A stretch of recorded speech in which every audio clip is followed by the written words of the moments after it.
Hare Krishna, Krishna Krishna, Hare Hare, Hare Rama, Rama Rama, Hare Hare. Ó energia suprema de amor divina, eleva-me, envolve-me, protege-me. Hare Krishna.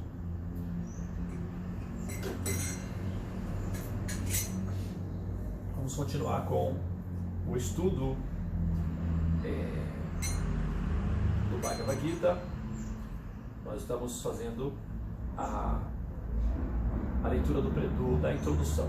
Vamos fazer os mantras iniciais. Jaya Radha Madhava Kunja Bihari, Jaya Radha Madhava Kunja Bihari, Jaya Gopi Jannavalabha Girivaradhari, Jaya Gopi Jannavalabha Girivaradhari, Yashodanandana Vraja Janaranjana, Yashodanandana Vraja Janaranjana, Jamuna Tira Vanachari, Jamuna Tira Vanachari, Jaya Radha Madhava Kunja Bihari, Hare Krishna, Hare Krishna, Krishna Krishna, Hare Hare, Hare Rama, Hare Rama, Rama Rama, Hare Hare, Hare Krishna, Hare Krishna, Krishna Krishna, Hare Hare, Hare Rama, Hare Rama, Rama Rama, Hare Hare. Jaya Prabhupada, Jaya Prabhupada, Prabhupada, Srila Prabhupada. Jaya Gurudeva, Jaya Gurudeva, Gurudeva, Jaya Gurudeva, Gurudeva, Gurudeva, Gurudeva, Gurudeva, Gurudeva, Gurudeva, Gurudeva, Gurudeva.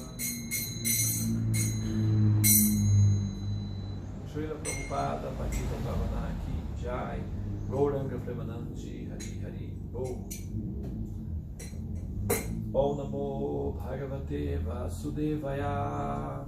Om Namo Bhagavate Vasudevaya. Om Namo Bhagavate Vasudevaya. Om Gyanatimirandasya Gyananjana Shalakaya Chakshur Unmilitan Jana Tasmai Shri Gurave Namaha. Namo Vishnu Padaya Krishna Prestaya Bhutale Srimati Bhaktivedanta Swamini Namini. Namaste Sarasvati Devi Gauravani Pracharini Nirvishesha Shunyavaji Paschatya Deshatarine. Então vamos dar sequência, não é, na leitura que nós estamos fazendo do Bhagavad Gita como ele é. Neste mundo não há nada mais, não há nada tão sublime e puro como o conhecimento transcendental. Está aqui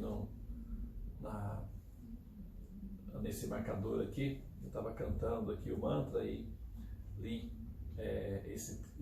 na verdade não é um verso completo, é o Bhagavad Gita 4.38. Vamos ver que verso é esse daqui, o 4.38, certo? Vamos ler o verso no total.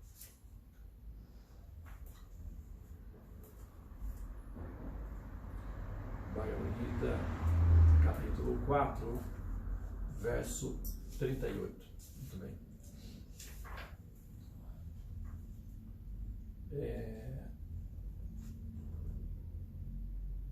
4, 38, 35, 37.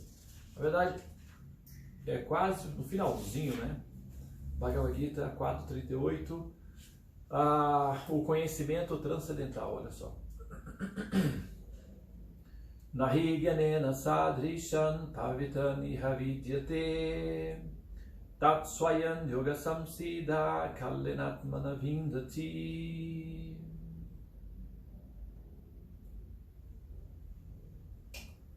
Muito bem. Neste mundo não há nada tão sublime e puro como o conhecimento transcendental. Este conhecimento é o fruto maduro de todo o misticismo. E aquele que o alcançou, desfruta do eu que está dentro de si mesmo no devido curso do tempo. Olha só. Nahi gyanena sadrisham bhavitrani havidyate tatsvayam yogasam siddha kainatmani vindati. Neste mundo não há nada tão sublime e puro como o conhecimento transcendental. Este conhecimento é o fruto maduro de todo o misticismo. E aquele que o alcançou desfruta do eu que está dentro de si mesmo no devido curso do tempo. Eu vou dar uma pausa, porque o som, não é, está desconectado, então você vai, ter uma certa dificuldade de ouvir. Eu vou dar uma melhoradinha nele, tá? A gente já volta na sequência. Então, pessoal, estamos de volta, não é? A gente resolveu aí um probleminha técnico com relação ao som, mas vamos dar sequência aqui, tá? Nós vamos então continuar com o Bhagavad Gita, como ele é, a introdução, página 21. Nós havíamos lido que, mas embora tenhamos uma tendência a dominar a natureza material, devemos saber que não somos o controlador supremo. Isto é explicado no Bhagavad Gita. Continuando então. O que é a natureza material? Ela também é descrita no Gita como Prakriti, inferior, natureza inferior.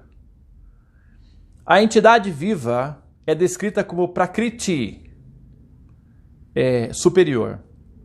A Prakriti está sempre sob controle, seja inferior ou superior. A Prakriti é feminina e ela é controlada pelo Senhor. Assim como o marido controla as atividades da esposa. Bom, aqui requer uma contextualização, né? O pessoal que assim, tem um grupo de pessoas que fazem algumas críticas, não é? Acusações e críticas em relação a algumas das afirmações de Srila Prabhupada. E aqui já começou a aparecer, né, uma colocação que Prabhupada fez aqui, e eu vou então contextualizá-la logo na sequência, tá bom? Não vou parar agora não, depois eu retorno aqui e comento sobre isso daqui, tá bom? A Prakriti é sempre subordinada, predominada pelo Senhor, que é o predominador. As entidades vivas e a natureza material são ambas predominadas, controladas pelo Senhor Supremo. De acordo com o Gita, as entidades vivas, embora partes e parcelas do Senhor Supremo, devem ser consideradas Prakriti. Isso se menciona claramente no capítulo 7º, 5º verso do Bhagavad Gita. Apareyan itastuan anyan. Esta Prakriti é minha natureza inferior. Prakritin vididme paran jiva bhutan mahabaho yeyedan dharyate jagat.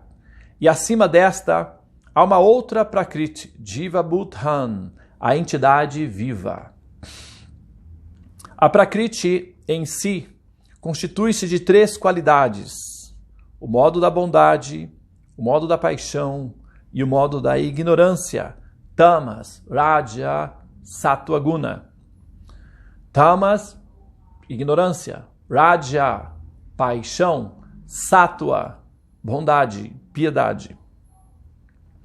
Acima desses 3 modos, existe o tempo eterno. E por uma combinação desses modos da natureza, e sob o controle e jurisdição do tempo eterno estão as atividades que são chamadas karma.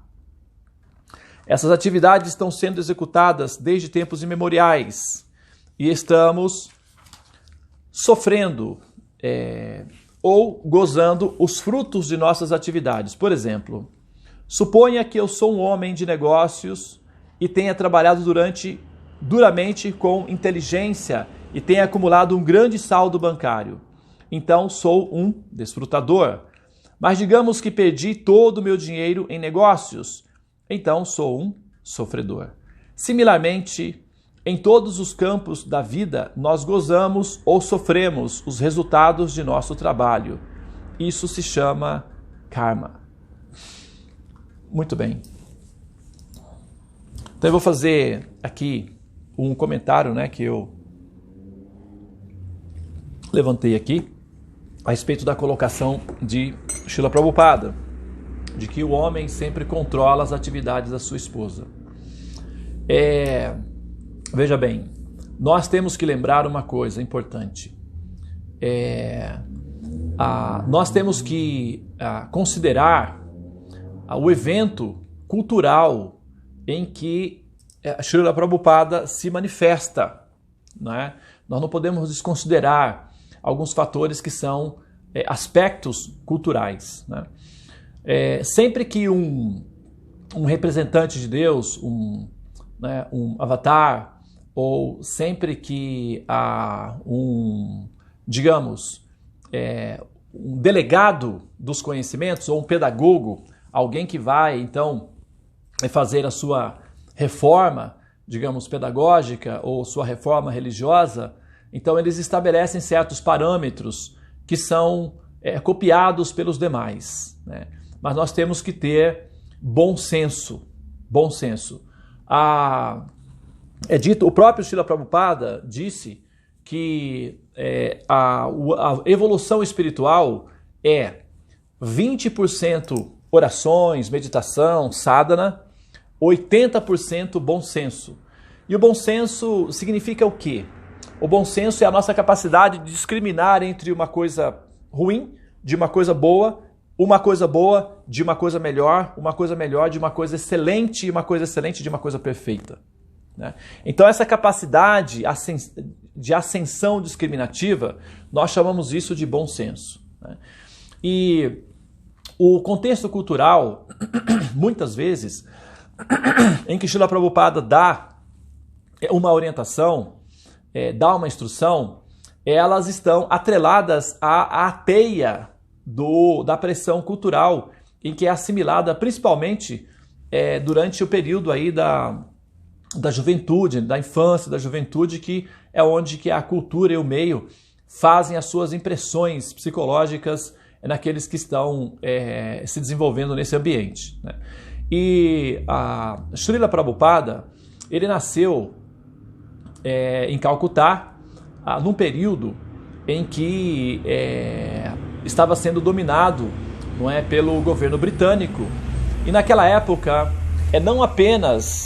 não somente a Índia, mas também o resto do planeta tinha o controle total das atividades humanas, principalmente as atividades produtivas, ao passo que as mulheres, elas estavam numa situação de subordinação, apesar de que a rainha, da Inglaterra, ou assim, a pessoa mais importante do Império Mundial naquele período era uma mulher, era a rainha Elizabeth, que continua ainda até hoje, assim,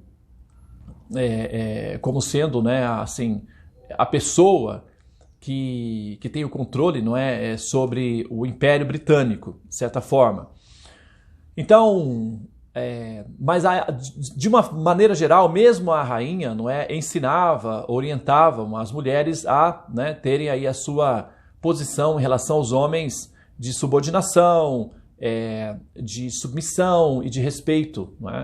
E todas as culturas tinham essa direção, mais ou menos. Então, num período em que Prabhupada fez essa menção, já era, já era um pouco mais aqui adiantado, na época de 1960, lembrando que a Revolução Cultural, a Revolução Feminista, começou a partir desse período. Até então as coisas eram aceitas dessa forma. E a colocação que ele faz é uma colocação partindo de uma metáfora de observação cultural, né? Ele tinha o próprio pai dele, ele tinha o tio, ele tinha a comunidade dele, a cidade dele, a cultura, né, indiana, de modo geral, ela tem essa característica de que os homens saem para trabalhar e as mulheres, então, permanecem em casa, fazendo as suas atividades, as atividades familiares. E isso é parte da cultura humana. Não é uma questão específica de Srila Prabhupada, é parte da cultura humana. Então a metáfora que ele deu foi uma metáfora fomentada a partir do momento da cultura humana. Tá? É bom lembrar isso daí antes de necessariamente julgá-lo de uma forma assim, estigmatizada. Né? Tem outras coisas também que não tem o fato, por exemplo, de ser uma pressão cultural, de ser uma expressão da cultura do momento do planeta naquele período.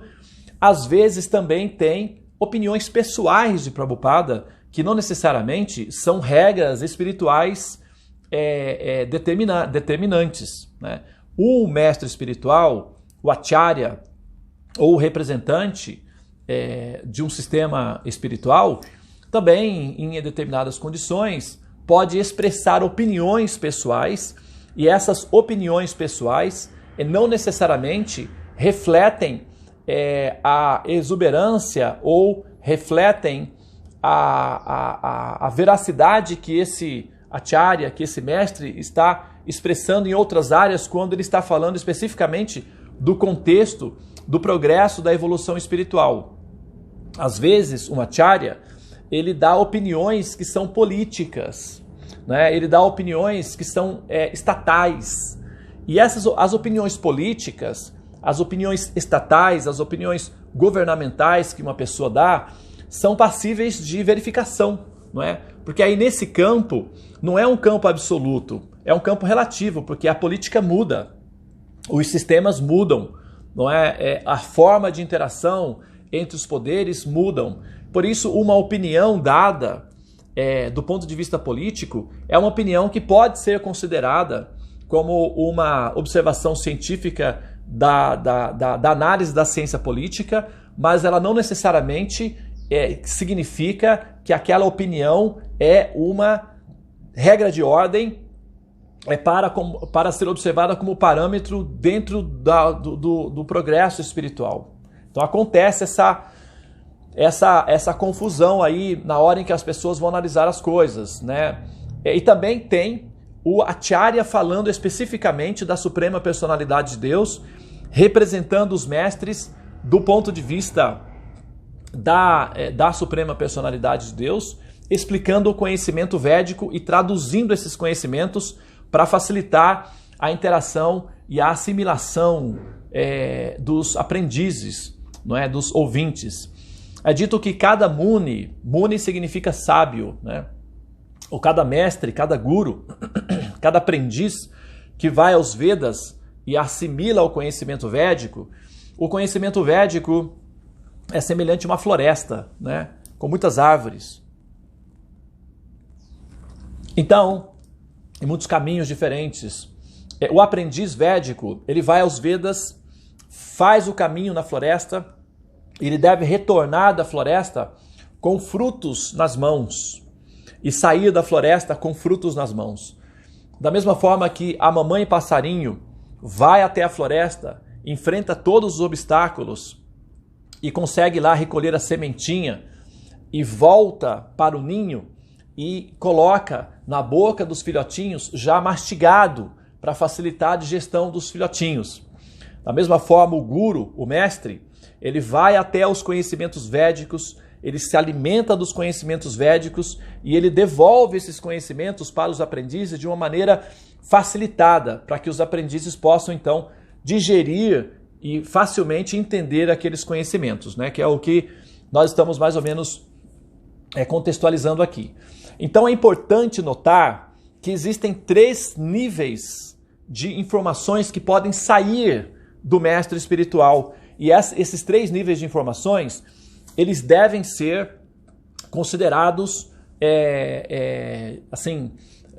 de uma forma muito coerente, com bom senso, né, que é o parâmetro de observação do conhecimento, para que não haja confusão e uma má representação, uma advocacia, digamos assim, improdutiva desse mesmo mestre que se está tentando, não é, representar ou advogar. Por exemplo, é muito comum que o discípulo, o aprendiz, veja o mestre como um bloco único, absoluto. Ou seja, todas as coisas que o mestre fala, para o discípulo tem uma conotação absoluta, ou seja, é uma verdade absoluta, né? Isso é muito comum, é muito normal e é natural que seja assim, ao menos no início, né, na parte inicial da vida espiritual.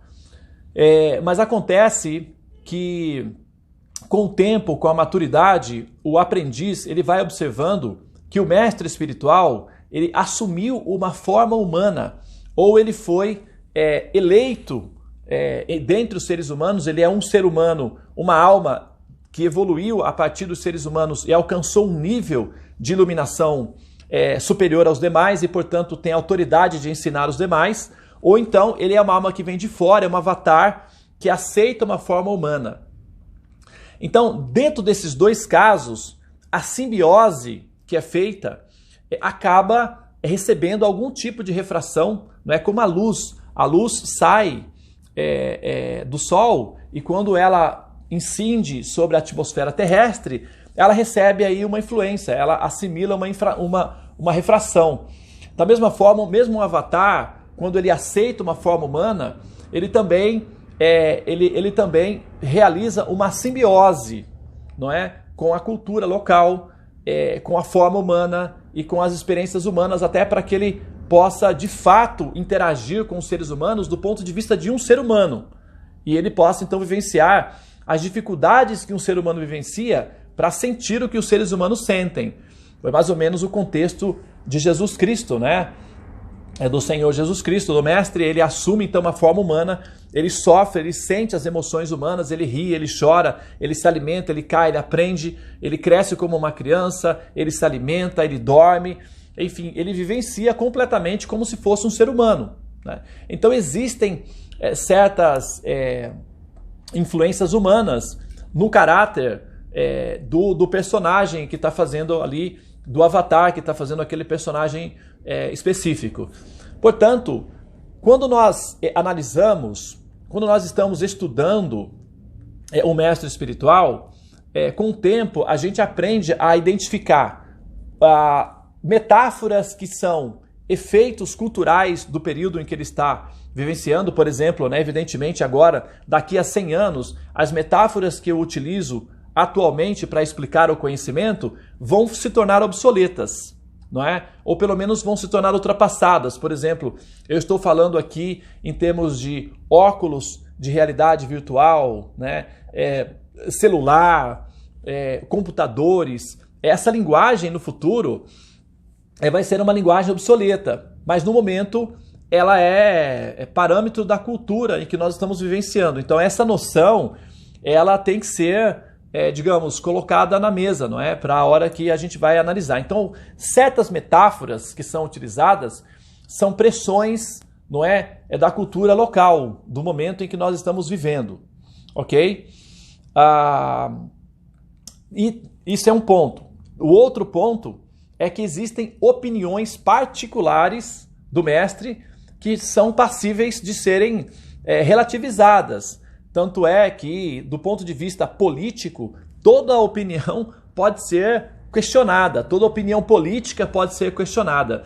Então, quando Prabhupada dá uma opinião política em termos de como se deve ser, como se deve organizar a sociedade, como as mulheres devem se comportar socialmente, ou como os homens devem proceder do ponto de vista da sua relação com a sociedade, então isso tem a ver com a tentativa que Prabhupada tem de explicar o Varnashram de uma maneira que possa ser assimilado pelas pessoas e as pessoas possam adquirir bem-estar, mas ao mesmo tempo existem certas opiniões que são frutos da experiência particular de Srila Prabhupada do ponto de vista político, né?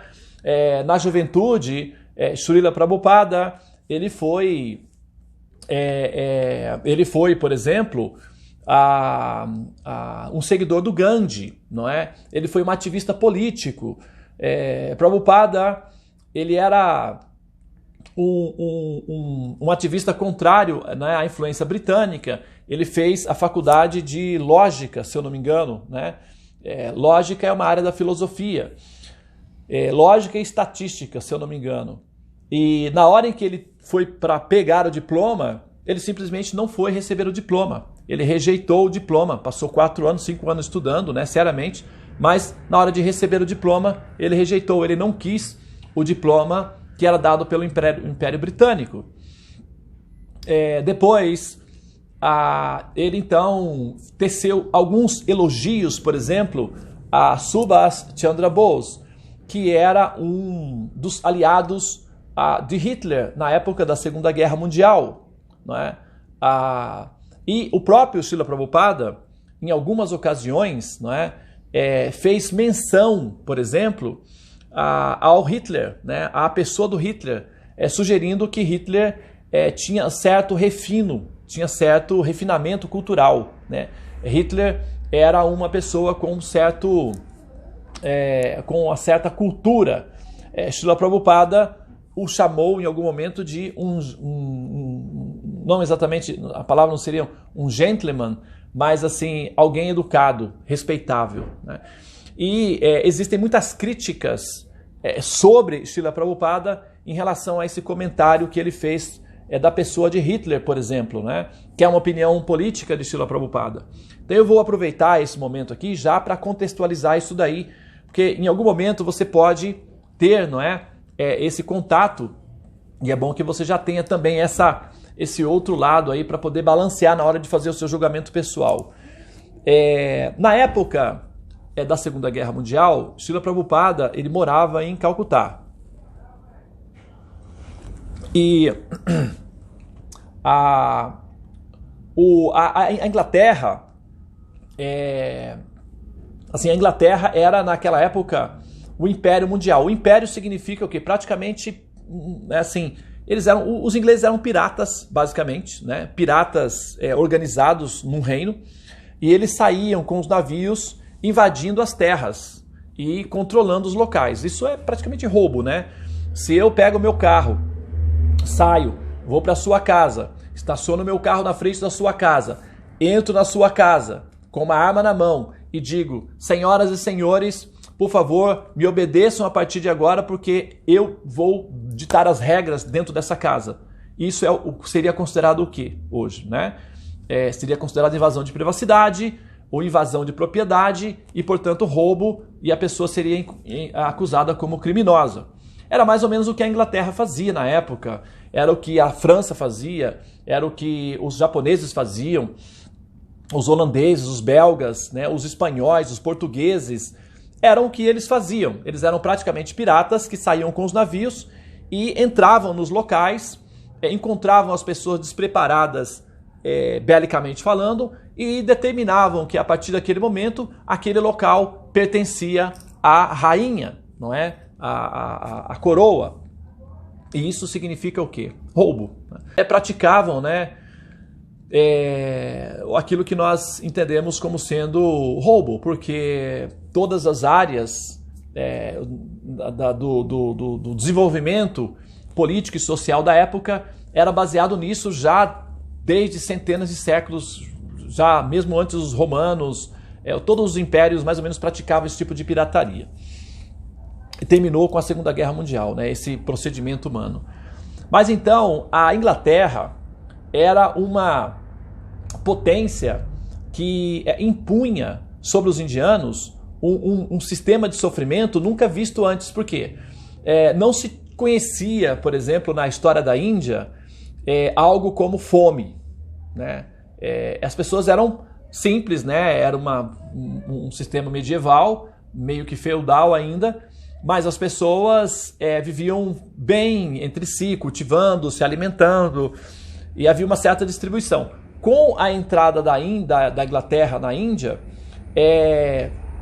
se criou um sistema de política de controle que gerou muitos sofrimentos, como fome, falta de produção no local. Então muitas pessoas morriam e a pobreza se alastrou porque com a vinda do Império Britânico para a Índia, se começou então a estruturar as grandes cidades em torno da Revolução Industrial, das máquinas, das indústrias.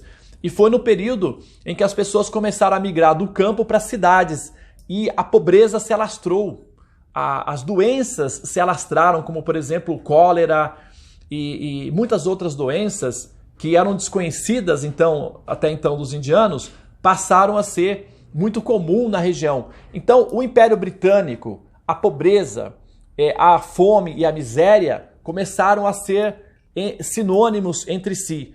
Então a população local sentia uma certa aversão aos ingleses. E tudo que era contrário aos ingleses era amigo, né? De certa forma, é aquela história, né? Inimigo do meu inimigo é meu amigo.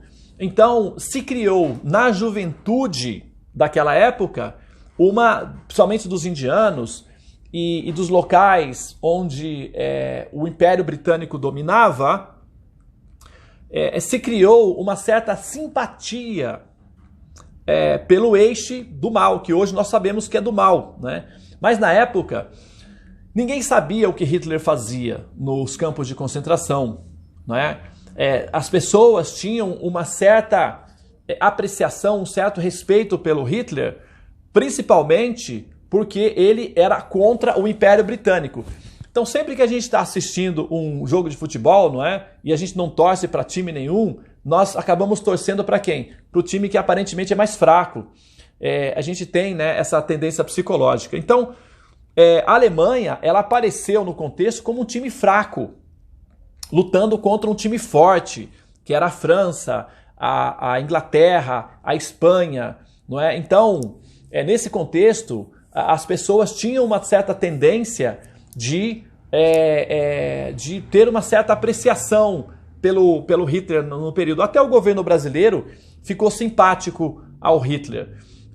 Na época, o Getúlio Vargas só não ficou aliado do Hitler porque os americanos deram uma boa investida de dinheiro no Brasil e fez várias concessões e fez vários investimentos de infraestrutura no Brasil. E aí o governo brasileiro se viu, não é, na obrigação de ficar ao lado dos americanos, e também os alemães cometeram a infelicidade de afundar barcos de passageiros brasileiros, o que, né, se criou essa... Mas havia um certo carinho, um certo relacionamento de apreciação, de respeito pelo Hitler. Tanto é que existem muitas construções que foram feitas no Brasil a partir do Reich, que é o governo de Hitler, para se criar estruturas aqui no Brasil. Tenho até um amigo meu, que é o Davi Mendes, que faz tem um canal no YouTube, chama-se Histórias Perdidas, e ele fez uma investigação, não é, bastante elaborada sobre os trapistas e a interferência do governo alemão aqui no Brasil, né, principalmente no sul do país, onde tem uma concentração de comunidades alemãs muito grande. Mas então o que eu quero dizer com isso é que no imaginário popular dos jovens, principalmente daqueles jovens que eram oprimidos pelo Império Britânico e que eram obrigados às vezes a se submeter, né, os indianos, principalmente os indianos, que é uma cultura vegetariana, de não comer carne de vaca, de repente ver na sua própria terra pessoas matando vaca e comendo essas vacas que eles consideravam, assim, que eles consideram, né, seres divinos, seres sagrados por representarem a mãe. Então isso era muito invasivo, muito humilhante do ponto de vista da cultura em si. E os britânicos não respeitavam muito, né, o poder, né? Quem tem poder nas mãos acaba abusando deles. Isso gerou na população, dos jovens principalmente da época, uma antipatia aos britânicos e uma simpatia aos alemães. Afora esse fato, então isso ficou no inconsciente coletivo dos jovens da época em que Prabhupada, né, que na época era o Abhay Charan Di, ele cresceu, e isso ficou impregnado no inconsciente dele, né? Esse é um fato. O outro fato é o seguinte, e também naquela época não se sabia o que Hitler fazia, né, nos bastidores contra os judeus. Esse é um fato. Agora, o outro fato é o seguinte, é que pouca gente sabe, o Hitler, o senhor Adolf Hitler, ele era um apreciador do conhecimento védico. Então, a Índia foi um dos lugares que Hitler não bombardeou, né? Não atacou. Ele preservou esses lugares, o Nepal, a Índia, porque, do ponto de vista dele, a Índia era o berço do conhecimento, do conhecimento civilizado, do conhecimento superior. Tanto é que ele tinha a ideia de uma civilização ariana. Essa palavra Aryan é uma palavra védica. Aryan significa civilização superior que tem conhecimento do valor da vida. A gente vai ler aqui aí à frente muitas palavras durante o Bhagavad Gita com essa terminologia Aryan. Aryan, Arjuna, você é um ariano, ou seja, você é uma pessoa de conhecimento elevado. A própria suástica que o Hitler utilizou é um símbolo védico que representa a liberação do ciclo da ignorância e a abertura, não é, da opulência, da bem-aventurança, da prosperidade. E ele utilizou a suástica como um dos símbolos do nazismo. O Hitler ele enviava muitos cientistas e estudantes da Alemanha para a Índia para aprender os conhecimentos védicos dos indianos. O próprio mestre espiritual de Srila Prabhupada chegou a enviar alguns discípulos para a Alemanha para ensinar a população alemã a respeito da cultura védica. O Bhaktisiddhanta Sarasvati Thakura, que é o mestre espiritual de Prabhupada, recebeu no seu ashram muitos alunos vindos da Alemanha, discípulos alemães que moravam como monges do próprio Bhaktisiddhanta e aprendiam os conhecimentos védicos de Bhaktisiddhanta Sarasvati Thakura. Então, a relação que Hitler tinha com a Índia e com o conhecimento védico, esse aspecto de Hitler, pouca gente conhece, era uma relação de apreciação, de reverência, de respeito, né? Então, ele evitou de entrar na Índia, um dos motivos pelos quais ele evitou, porque a Índia, na verdade, era a joia da coroa do Império Britânico. Então, se Hitler quisesse assim, fazer o Império Britânico sentir, digamos, o impacto, ele poderia ter invadido a Índia, mas ele não fez. O que ele fez?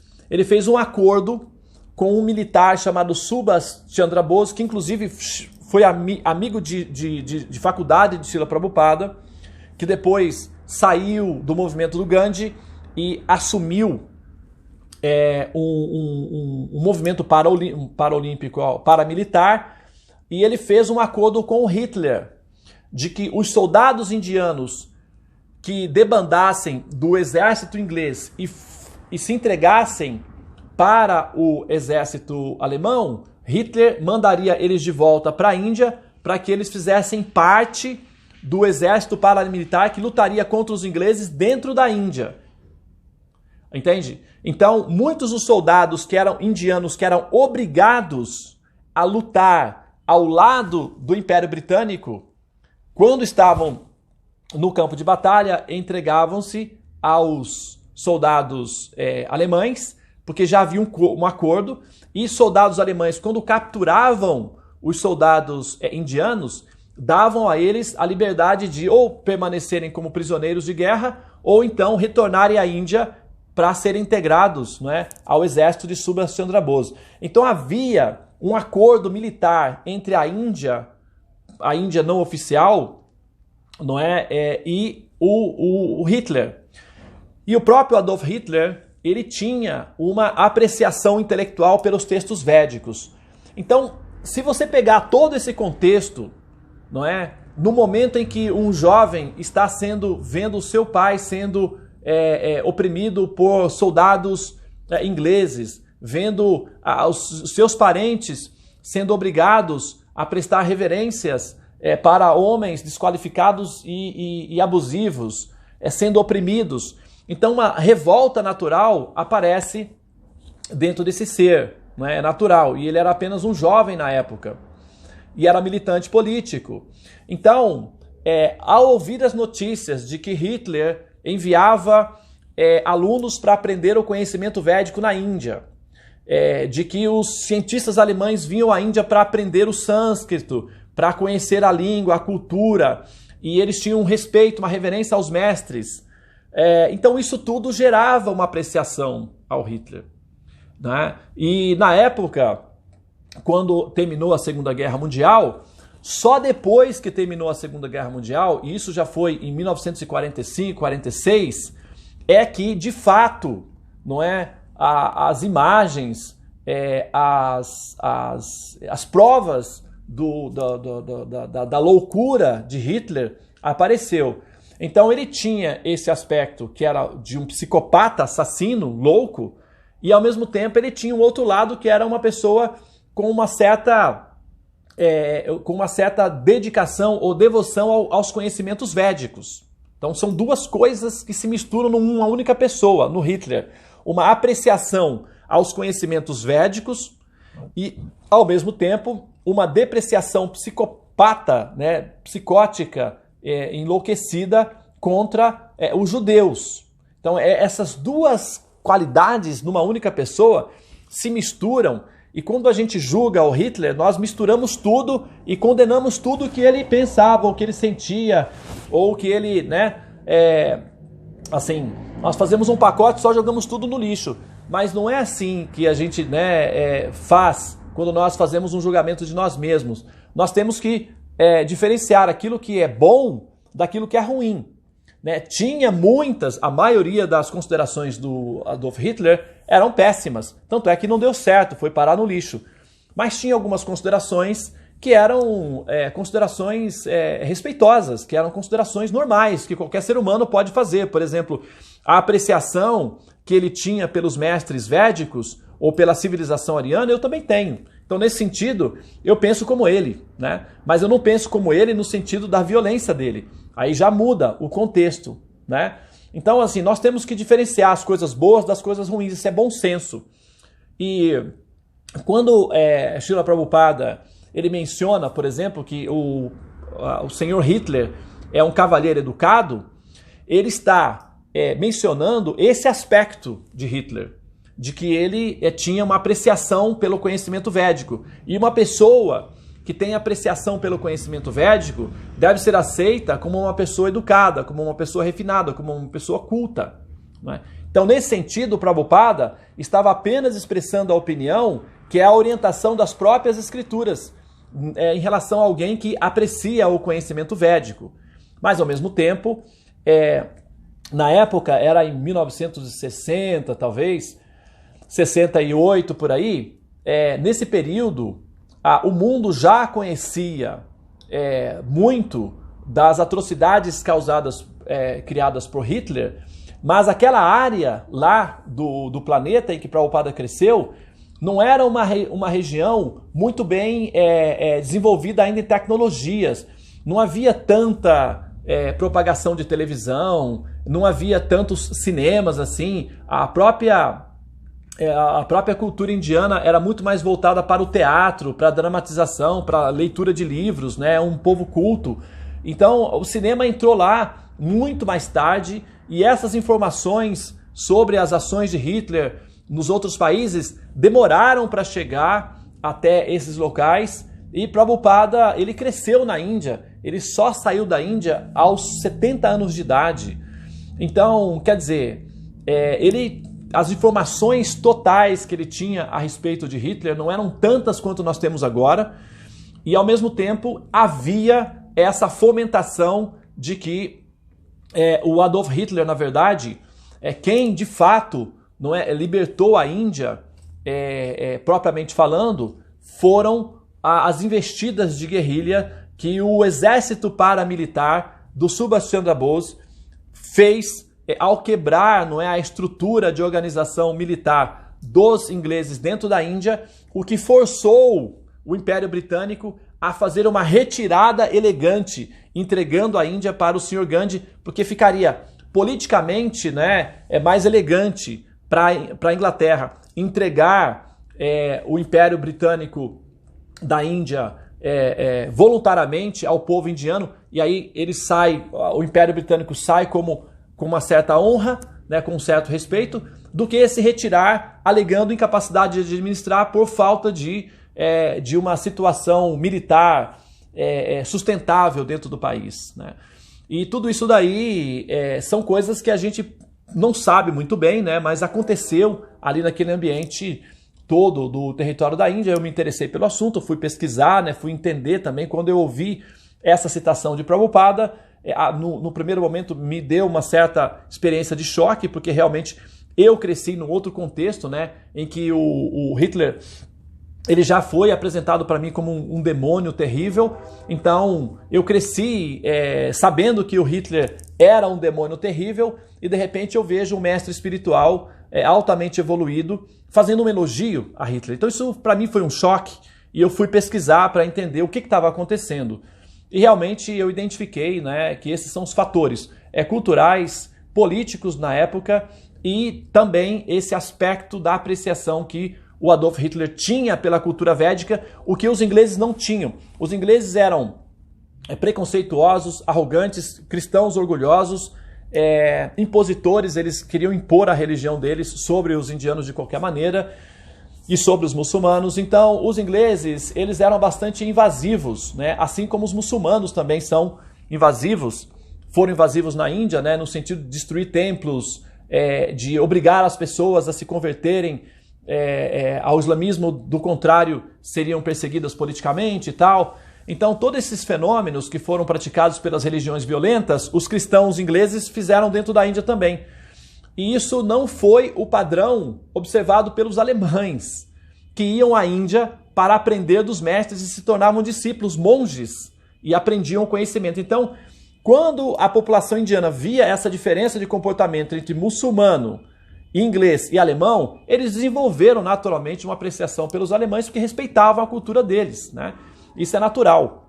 E por isso, um dos motivos pelos quais Srila Prabhupada apresentou Hitler como sendo um senhor educado, uma pessoa educada, tem muito a ver com esse contexto todo em que ele vivenciou, e mais tarde ele então emitiu uma opinião particular, baseado na experiência pessoal dele, que não necessariamente reflete a opinião coletiva, e também não necessariamente reflete uma opinião que deve ser categoricamente ou obrigatoriamente aceita pelos seus discípulos de maneira cega e simplesmente e ponto final, de forma contundente, Então nós temos que entender realmente, até para ter um pouco de misericórdia também do próprio mestre, porque nós pressionamos o mestre, nós temos um fenômeno que é a tirania do discípulo, A tirania do discípulo obriga o mestre a ser 100% um fenômeno absoluto, e impede que o mestre seja um ser humano, às vezes, em alguns momentos, o que ele é de fato, na verdade, Ele é um ser humano explicando conhecimentos transcendentais. Então, veja bem, tem o fenômeno cultural, tem a opinião pessoal e tem o mestre falando dos conhecimentos absolutos representando os mestres anteriores, tá? Então, quando o mestre está falando dos conhecimentos absolutos representando os mestres anteriores, então aí o discípulo se rende completamente aos pés de lótus do mestre, E aí tem essas duas observações satélites. Só que quando o mestre fala, para o discípulo que está acostumado a observar as informações do mestre, as orientações do mestre como orientações superiores ou supremas, ele não consegue de imediato fazer essa distinção que existe entre opiniões particulares, fenômenos culturais e explicação dos textos transcendentais. E o discípulo amalgama todo esse pacote de experiências e apresenta o mestre como uma coisa só, o que acaba representando mal o mestre, acaba representando de maneira improdutiva o mestre, que, por exemplo, se eu tentasse aqui defender a opinião de Prabhupada de que Hitler é uma pessoa educada, simplesmente sem conhecimento do que eu estaria falando, isso geraria uma situação muito constrangedora, né? Até porque eu não conseguiria sustentar essa afirmação, e você também ficaria com uma impressão errada de Srila Prabhupada se não compreendesse o contexto cultural em que essa situação apareceu. Então, opiniões particulares, opiniões políticas que o mestre dá podem ser questionadas, podem ser entendidas como uma opinião particular. Agora, quando o mestre está falando do conhecimento divino, do conhecimento transcendental, da sabedoria divina, então aí esse é o momento em que o discípulo se torna submisso e receptivo em relação aos conhecimentos. Tá? Então é muito importante que o aprendiz tenha essa capacidade de discriminação, de diferenciação. Bom, eu sei que está ficando um pouco longo, mas eu acho que é importante eu mencionar um detalhe, um exemplo prático de como é sério esse processo de discriminar entre as orientações, que é uma característica do bom senso. Sem o bom senso, o aprendiz ou o seguidor pode se tornar um assassino perigoso, né? Por exemplo, tomamos o exemplo do Moisés, né? Na história da Bíblia, na epopeia do povo hebreu. Ele foi, então, convocado, não é? Para pegar o povo do Egito e levar para fora. Ok. Então, eles ficaram lá no deserto durante 40 anos. Tá? Eles ficaram ali vagando ali 40 anos no deserto. É muito tempo, 40 anos no deserto. Um povo nômade com 400 mil pessoas. A logística é bem complexa. E aí, em determinado momento, Moisés recebeu lá, a história diz isso, né? Que ele subiu no monte e o próprio Senhor Supremo teria escrito com o próprio dedo numa pedra, né? As leis. Então, seriam leis dadas por Deus, escrito pelo próprio Deus com as mãos, com o dedo de Deus, né? E tal. Então ele pegou lá a pedra, né? Vou pegar aqui um livro aqui, vamos representar aqui as pedras, né? A pedra com os mandamentos. E o mandamento dizia: não matarás. Não matarás. Um deles dizia: não matarás. Ok, o Moisés desceu então com esses mandamentos e tal, e começou a ensinar a população a não matar. E aqueles que matassem, aqueles que praticassem a matança, eram imediatamente mortos, olho por olho, dente por dente, né? Então ele era morto. Não matarás. E o povo, durante 40 anos, aprendeu essa técnica, essa não violência, esse sistema de ahimsa, de não matar. Bom, isso é biologicamente inteligente, né? Porque se você começa a liberar a matança, você extingue uma raça. Então, isso é uma questão de inteligência. Mas o povo então assimilou esse conceito de não matar.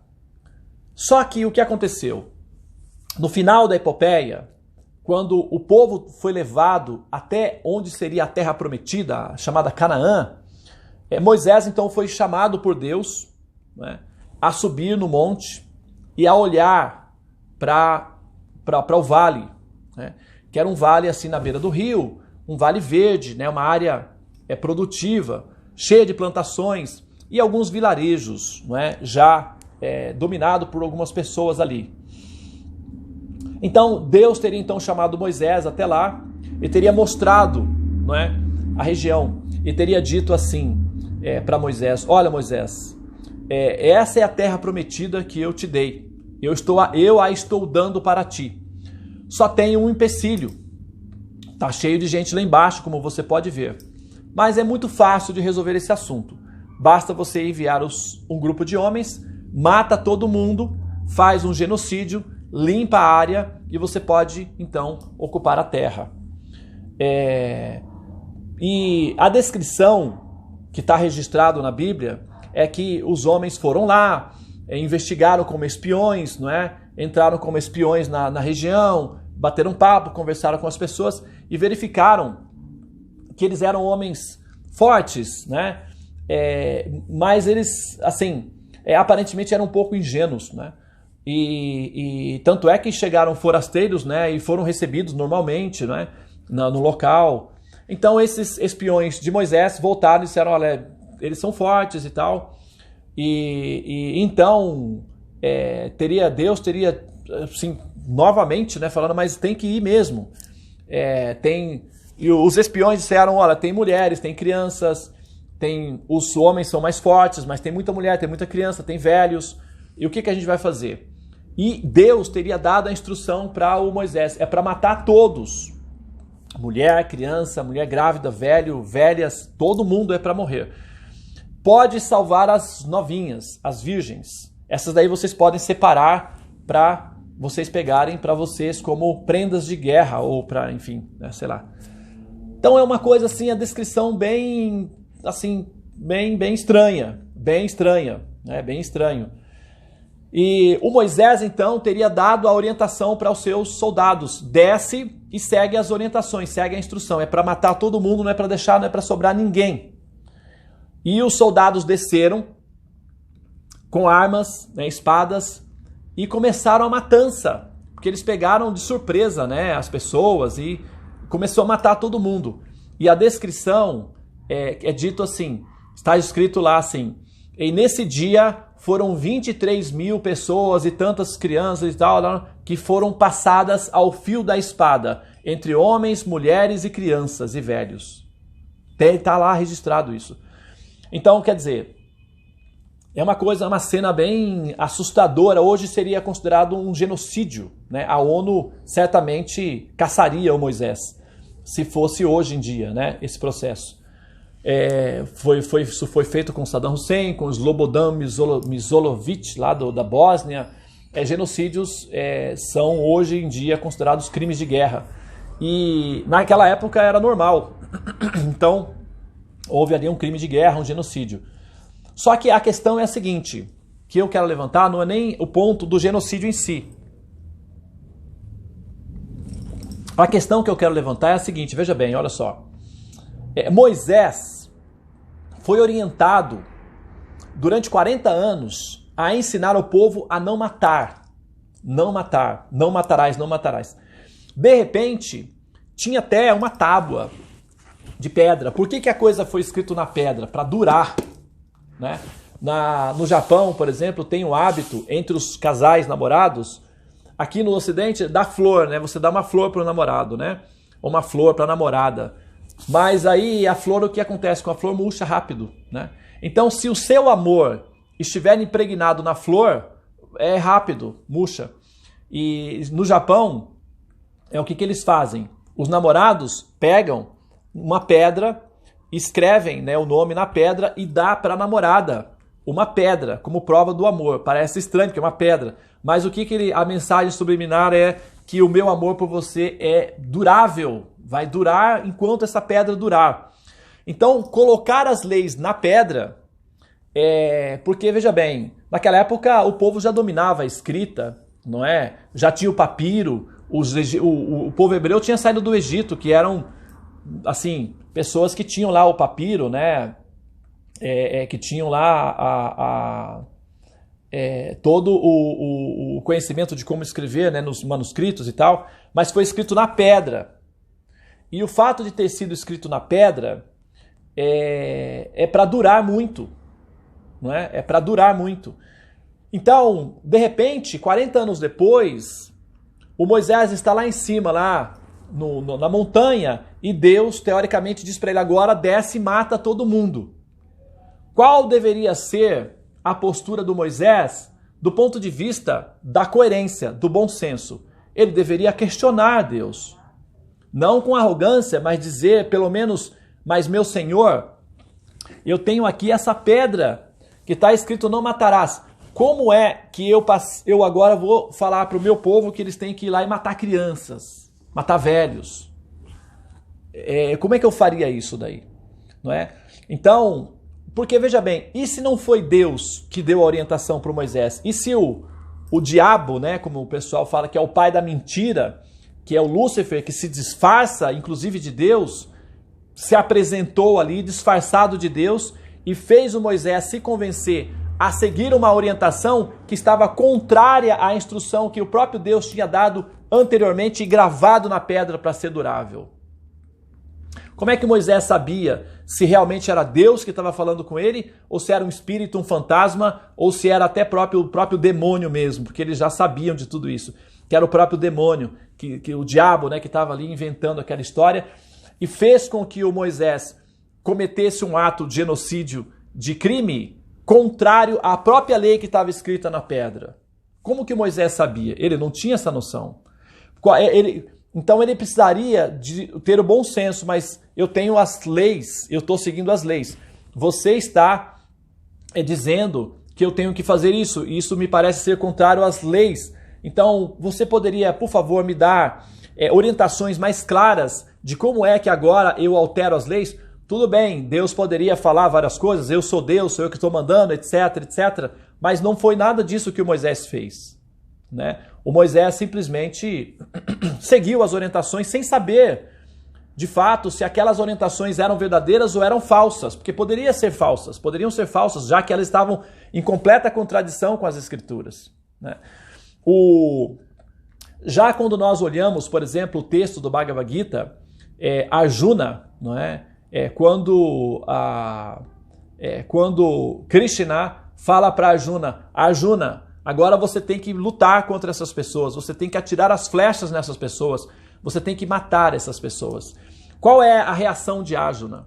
O comportamento de Arjuna? Ele diz o seguinte, mas Krishna, como é que eu vou fazer isso se essas orientações que você está me dando me parecem ser contrárias à cultura védica, do conhecimento, do respeito aos superiores, do respeito aos mestres? Por aí você vê a diferença que existe no comportamento de Moisés para o comportamento de Arjuna, tá? O Moisés simplesmente ouviu uma instrução que era contraditória às Escrituras e seguiu. Arjuna não, Arjuna teve a liberdade de questionar. Mas Krishna, como é que você está me dando uma instrução que vai de encontro às Escrituras védicas, do respeito, da adoração aos superiores? Eu não posso fazer isso. E largou o arco e falou, eu não faço. Krishna, nesse momento, deu um sorriso. E esse sorriso de Krishna não foi um sorriso de escárnio pela ignorância de Arjuna, mas foi um sorriso de apreciação, de amor pela coerência do seu aprendiz, que não aceita as coisas cegamente, que não é um fanático seguidor apenas, mas que é um pensador, que é um apreciador da cultura do conhecimento elevado. Então, aqueles que apreciam o conhecimento elevado, eles podem questionar as coisas quando são colocadas, para verificar se aquilo tem coerência ou não, porque a espiritualidade e o conhecimento espiritual é 20% oração, 80% bom senso. Então nós temos que ter bom senso para discriminar entre as coisas, senão nós aceitamos tudo como se fosse uma coisa só. E na verdade não é, as coisas são compartimentalizadas, elas são diferentes, elas só parecem que são uma coisa só. Por exemplo, aqui você está vendo o Devananda, parece que você está me vendo, você está vendo o personagem Devananda, baseado no corpo. Mas eu sou uma coisa diferente do personagem. Então, eu vou ficar por aqui, tá bem? Eu não vou me estender mais, então eu queria fazer essa metáfora aí. Se alguém tiver alguma pergunta, algum comentário, eu estarei à disposição, tá bom? Obrigado pela atenção. Hare Krishna, Krishna Krishna, Hare Hare, Hare Rama, Rama Rama, Hare Hare. Ó energia suprema de amor divina, eleva-me, envolve-me, protege-me. Haribo.